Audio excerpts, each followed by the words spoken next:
जनसंख्या होना एक बात है, उसका नियंत्रण और देश के प्रति उसमें अथाह शक्ति भरना सरकार के पावर हाउस विजन पर जाकर टिकता है। तब पूरी दुनिया देश का लोहा मानती है, अन्यथा विदेशों में भ्रमण से कोई लाभ नहीं। धर्म और मजहब से देश नहीं बनाया जा सकता, इसमें अपार बेरोजगारी निहित है।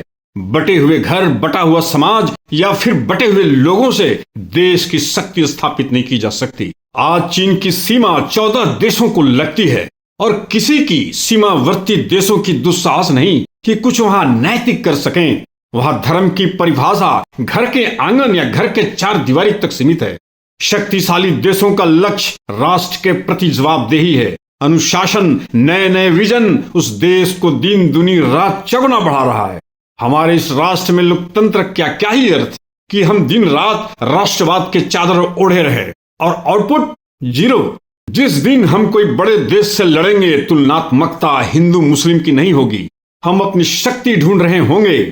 यह उद्देश्य नहीं होगा कि हमें ताकतवर बनना है, वह समय निकल चुका होगा। भारत को 75 वर्ष मिले। सत्ता सच और ईमानदार की परछाई से चली होती तो इसकी चमक, हमारी ताकत अथाह होती। अन्य विकसित देशों से ऊपर हम दिखाई देते। पूरा भारत पार्टी पर भरोसा करते हैं, आपका चुनाव करते हैं और पार्टियां प्रत्येक 5 वर्षों बाद भी भरोसा उधार रखती हैं। वोट पाने और बने रहने की धूर्तता छोड़ दीजिए। भरोसा उधार नहीं रखा जा सकता। सूर्य की भांति उसकी रोशनी दिखाई देनी चाहिए। जिस तरह साइंस टेक्नोलॉजी की रफ्तार है, आज हमारे नेता और हमारा देश उस रफ्तार में कतई नहीं। एक बरस को एक बरस ही मानकर हम चल रहे हैं, जैसे 100 वर्ष पहले चलता था।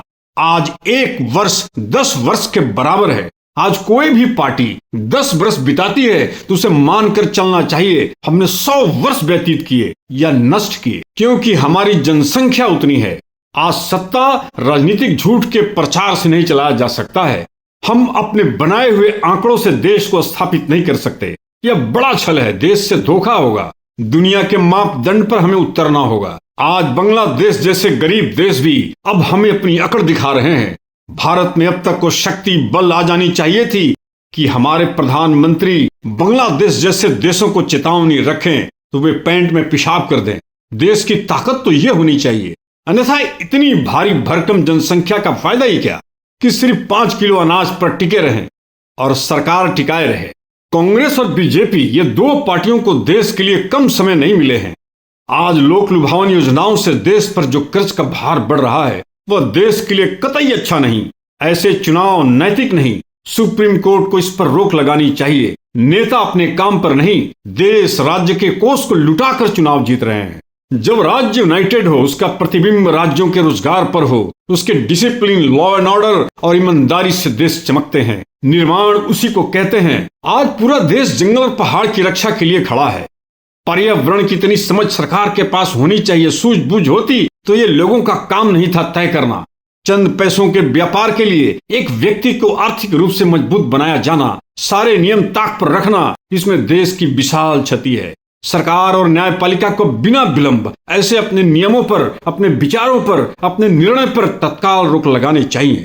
आएगा गणराज्य। गणराज्य पार्टी नहीं, पूरा देश है। जुड़िए इस गणराज्य से। नमस्कार।